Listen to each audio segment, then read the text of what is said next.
O presidente da Câmara Baixa do Parlamento russo fez um alerta sério.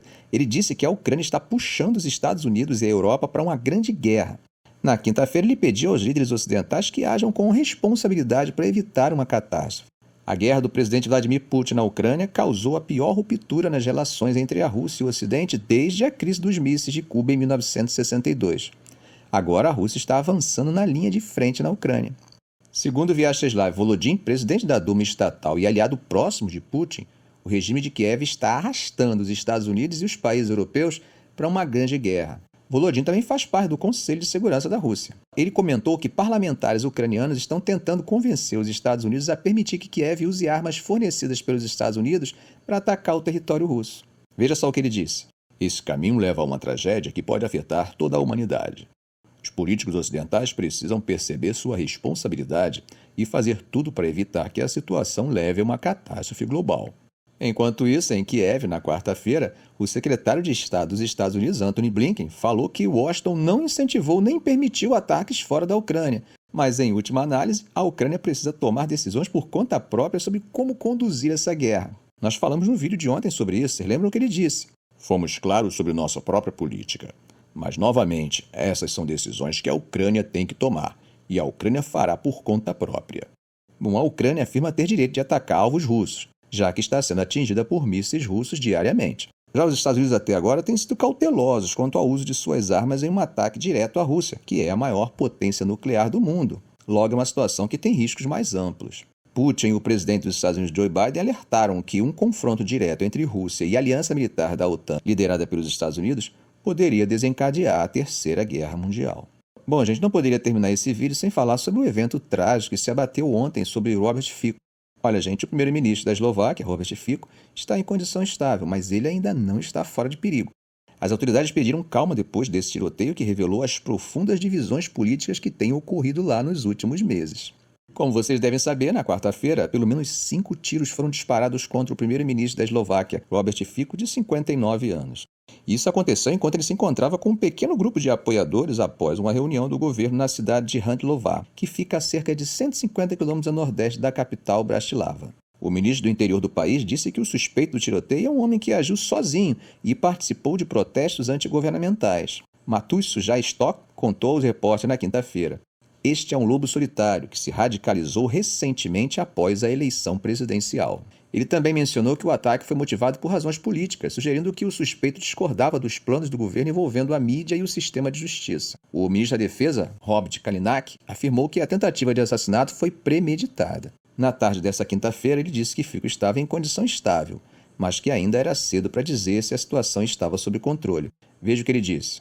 Ele ainda não está fora de perigo. Infelizmente, não posso dizer ainda que estamos vencendo ou que o prognóstico é positivo, porque os ferimentos causados pelos 4 tiros são tão graves que a resposta do corpo ainda será muito difícil.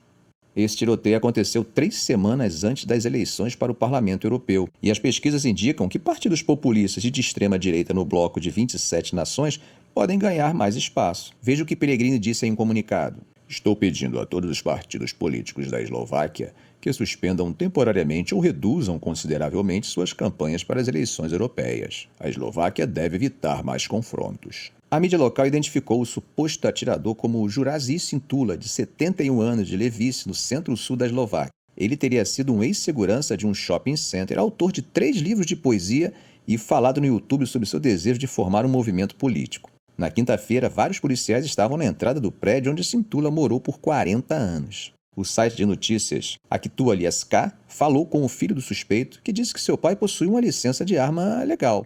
Em um vídeo postado no Facebook, que a imprensa verificou ser do suposto atacante, ele aparece dizendo: "Eu não concordo com a política do governo." Fico foi levado a um hospital na cidade de Banska Bystrica após o tiroteio. Horas depois, Kalinak disse que os médicos estavam lutando pela vida de Fico. Ele descreveu o tiroteio como um claro ataque político. Na quarta-feira à noite, o vice-ministro Tomás Taraba disse à BBC que esperava que Fico sobreviva. Ele ficou gravemente ferido. Uma bala atravessou o estômago e a outra atingiu a articulação.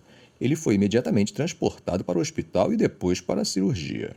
Enquanto os eslovacos iam para o trabalho na quinta-feira, muitos ainda estavam digerindo a notícia.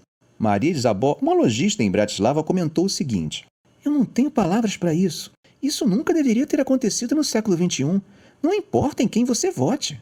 Nosso país está indo na direção errada. Gente, cada dia um flash acaba trazendo pequenas lembranças do passado. Será que é sobre isso que Maria Isabel estava falando? Será que ela está revendo o vislumbre de um passado que pensava estar restrito aos livros de história? Apesar de contextos totalmente diferentes, um dos mais famosos atentados do século XX aconteceu e é considerado a fagulha, o estopim que desencadeou a Primeira Guerra Mundial. Gente, não tem nada a ver, tá? Mas para quem gosta dessas coisas, a primeira letra do nome de Fico é também a primeira letra dos 2 nomes da vítima do atentado de 1914, Francisco Ferdinando. Não fiquem impressionados porque isso realmente não quer dizer nada. O que realmente importa é o que Maria Isabel disse. Isso nunca deveria ter acontecido no século XXI. Não importa em quem você vote. E nosso país não pode ir na direção errada. Ficamos por aqui. Se esse vídeo foi útil a você, faça um comentário, compartilhe em suas redes sociais, dê um like. E é claro, se ainda não for inscrito, inscreva-se no canal e ative o sininho. Ok, gente? Um grande abraço do professor Arão Alves.